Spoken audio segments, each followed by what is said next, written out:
Ang programang ito ay rated SPG. Striktong patnubay at gabay ng magulang ang kailangan. Maaaring may masiselang tema, lengguwahe, karahasan, sexual, horror o droga na hindi angkop sa mga bata.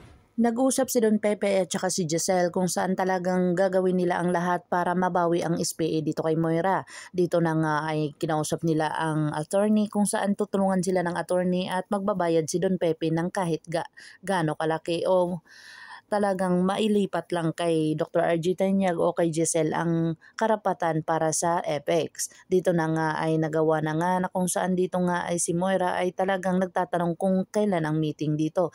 Pero ito nga ay sila kinasalamuhan nga ni Giselle na kung saan wala ngang alam ang pinagtatanungan ni Moira.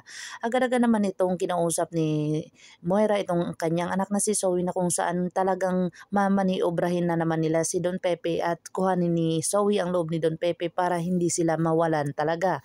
Dito na nga ay tinawagan ni Giselle itong si Annalyn na kung saan gustong-gustong makausap ni Don Pepe itong kanyang apong mabait.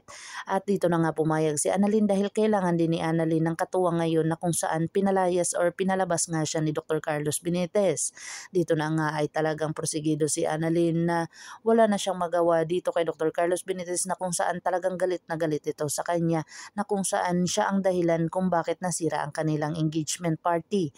Dito na nga ay napagkaalaman ni Lynette na talagang pinalabas itong kanyang anak kasi akala niya ay okay lang ang lahat at tapos na ang misyon or tapos na ang operasyon. Dito na nga nalaman niya kay Chang Susan ang mga nakalap na balita ni Chang Susan sa labas na kung saan pinalabas nga ito ni Dr. Carlos Benitez.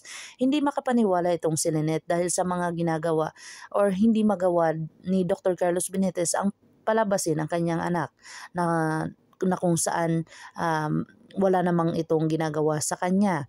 Dito na nga sinabi ni Chang Susan na baka may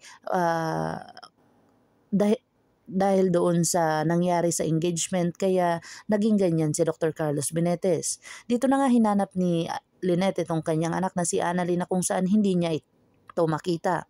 Dito na nga nagtanong si Lynette pero hindi niya talaga makita dahil wala ding alam ang kanyang pinagtatanungan. Dito na nga nakausap ni Lynette itong si Dr. Carlos Benitez na kung saan sinabi ni Dr. Carlos Benitez ang kanyang dahilan. Dahil wala daw sa focus si Annalyn kaya pinalabas niya ito. At walang magawa si Lynette na kung saan talagang itatanong niya muna sa kanyang anak kung ano ang dahilan at hindi siya kampante sa mga sinasabi ni Dr. Carlos Benitez.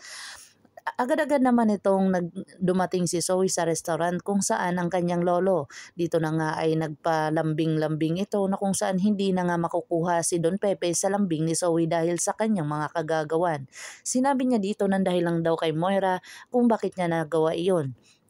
Dito na nga ay nakita ni Zoe itong si Annalyn na parating na kung saan nagulat siya dito. Nagulat din si Annalyn kung bakit nandun si Zoe na kung saan akala niya si Don Pepe lang ang kanyang kausap. Dito na nga nasaksihan ni Zoe na wini-welcome na ni Don Pepe ang kanyang apong si Annalyn sa Apex Medical Center. Dito na nga ay talagang wala nang magawa si Zoe kahit na anong sasabihin niya dito kay Don Pepe ay hindi na talaga sa kanya maniniwala kung saan babawi siya dito kay Annalyn at manghingi siya dito ng tawad. Patawag ng meeting itong si Don Pepe na kung saan umatin itong si Moira at saka si Dr. RG Tanyag.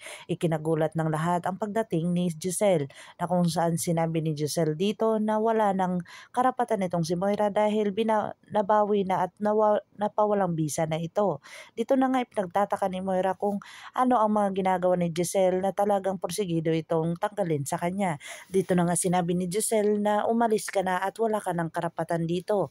Dito na nga nagtangkang magpakamatay itong si Moira pero hindi siya pinigilan ni Dr. RG Tanyag dahil sa alam nila na talagang ganun lang talaga mag-acting itong si Moira. Abangan natin ang mga susunod pa na episode na ito, ang abot kamay na pangarap. Kung bago lang po kayo sa aking channel, please like, share, and subscribe para ma-update po kayo sa mga susunod pa. Yun lamang po at maraming salamat.